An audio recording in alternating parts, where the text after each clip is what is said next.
Ako'y isang Pinoy sa puso't diwa, Pinoy na isinilang sa ating bansa.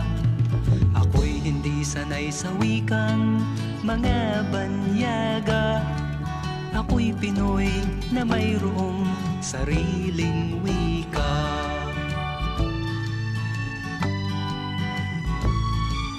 Wikang pambansa ang gamit kong salita, bayang kong sinilangan, hangad kong lagi ang kalayaan.